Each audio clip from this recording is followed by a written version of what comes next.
कल्पना कीजिए, साक्षात देवों के देव महादेव ने अपने ही रुद्र अवतार पर संसार का सबसे खतरनाक अस्त्र पाशुपतास्त्र तान दिया हो। आखिर ऐसा क्या हुआ था कि महादेव को अपने आराध्य प्रभु श्री राम के परम भक्त हनुमान जी पर ही प्रलयंकारी अस्त्र चलाना पड़ा?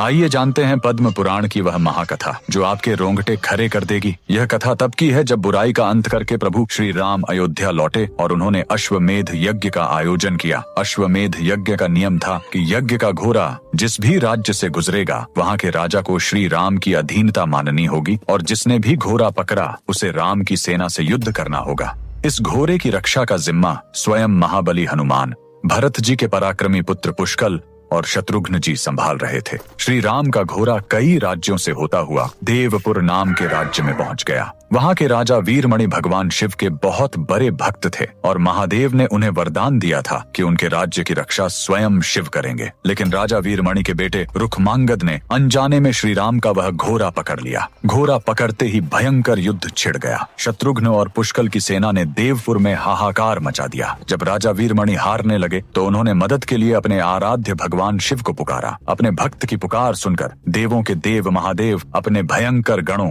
वीरभद्र और नंदी के साथ साक्षात रणभूमि में उतर आए। शिव की सेना ने आते ही भीषण तबाही मचा दिया। वीरभद्र और नंदी ने पुष्कल और शत्रुघ्न को मूर्छित कर दिया और श्री राम की सेना को बुरी तरह हराने लगे। अपने आराध्य के भाई और भतीजे का यह हाल देखकर महाबली हनुमान जी का क्रोध 7वें आसमान पर पहुंच गया। हनुमान जी रणभूमि में उतरे और उन्होंने पलक झपकते ही नंदी और वीरभद्र को युद्ध में धूल चटा दी।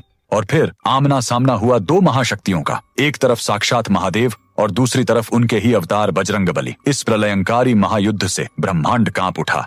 महादेव ने अपना भयंकर त्रिशूल चलाया लेकिन हनुमान जी ने राम का नाम लिया और उस त्रिशूल को ही निगल लिया। यह शक्ति देख शिव जी प्रसन्न तो हुए पर भक्त को दिए वचन से बंधे होने के कारण उन्होंने अपना सबसे प्रलयंकारी अस्त्र पाशुपतास्त्र निकाल लिया और हनुमान जी पर चला दिया। हनुमान जी ने बिना डरे श्री राम का ध्यान किया और अपना सीना आगे कर दिया। चमत्कार देखिए, पाशुपतास्त्र हनुमान जी की छाती से टकराया और राम नाम की शक्ति से वहीं शांत हो गया। ये देख महादेव भी हैरान रह गए। तभी इस भयंकर युद्ध को रोकने स्वयं प्रभु श्री राम रणभूमि में प्रकट हुए। हरि और हर का यह अलौकिक मिलन देख राजा वीरमणि को अपनी भूल का एहसास हुआ। वह शर्मिंदा होकर श्री राम के चरणों में गिर पड़ा। महादेव ने सभी को जीवित कर दिया और यह महासंकट टल गया।